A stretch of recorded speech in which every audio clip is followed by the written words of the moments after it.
The story is told of the professor who came into his classroom. He approaches the podium and he has a $100 bill in his hand. And he holds the $1 bill up and he says to all of the students in the class, he said, "How many of y'all want this $100 bill?" All of the students raised their hand. He then proceeded to ball the $100 bill up. As he balled the $100 bill up, he raised it up again. He said, "How many of y'all still want this $100 bill?" Only half the class put their hand up. He then takes the $100 bill and he drops it on the ground and he begins to stomp on it. Then he picked it up again. And he says, "How many of y'all still want this $100 bill?" And there were only 3 people that had their hand up. He then opens the $100 bill. And he said, "This $100 bill still spends the same. It still has the same value. Just because it's been through something, it never lost its value. Just because it's been crumbled up, it never lost its value. Just because it's been through on the ground, it never lost its value." And why am I saying this to you? Because a whole lot of us, as we finish 2024, some of us feel as if we've lost our value. We feel as if we've been dragged through the mud. We feel as if we've been stomped on. Some of us feel as if we've been balled up. And needless to say, some of us feel as if nobody wants us anymore. Some of us feel like this $100 bill, that out of the entire classroom, there's only a few that still associates with us because they know what we've been through.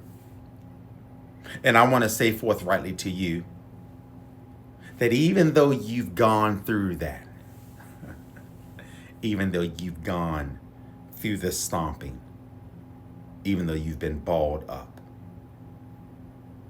even though you've been held up, you've never lost your value. In spite of, if nobody else wants you, you're still wanted. If nobody wants to be around you, God has a select few that still sees the value in it. That even though you've gone through that, you have never lost your value. And as you approach 2025,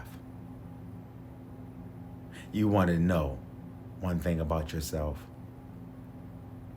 is that God still loves you. Forget about how many times you have been through the ringer. He still loves you. And I want to let you know forthrightly, as you go through 2025, one of the key essential ingredients of the 2025 is knowing that you may be too much for some people, but you're just enough for others. Because there are people in your life that you're really too much for. They secretly hate on you. They secretly dislike you. Not because you've done anything in particular, but they just dislike you because of who you are.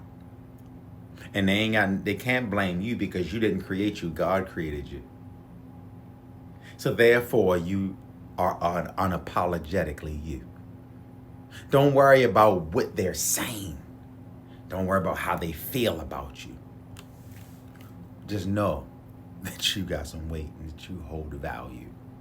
And there's nothing in this world that can strip you of that value. One of your main ingredients as you approach 2025 is that you have to be allergic to certain things. Certain things and certain people have to make you itch. The people that's always coming around you talking negative, that has to make you itch.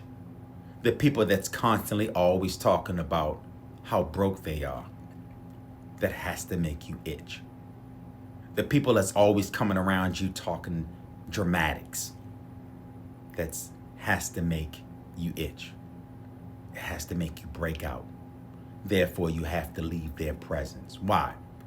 Because we don't want to have that kind of mindset around us. No, because where we're trying to go, everybody can't go. And so there are certain people that you have to believe and you have to leave behind. It's an unfortunate thing, but they'll get over it because there's purpose in you. We only want to talk to people and be around people that believes in multiplicity, that believes that these blessings that's coming my way will be multiplied. That these positive things that's happening for me and to me will be multiplied. So I encourage each and every one of you to don't let anything devalue you. Don't let anybody try to strip you of your value. Because there's something different about you. There's something unique about you. And it's time for you to walk in your difference, unapologetically and forthrightly, with your head up high, your back square, knowing that he that hath begun a good work in me shall perform it unto the day of Jesus Christ. Knowing that no good thing will he ever withhold from me, knowing that it's in him that I move and I have my being, knowing that I'm blessed coming in and I'm blessed going out. You got it. 2025, here we come. And we coming. And we coming. Taking no prisoners. Yeah. Let's get it. Let's go.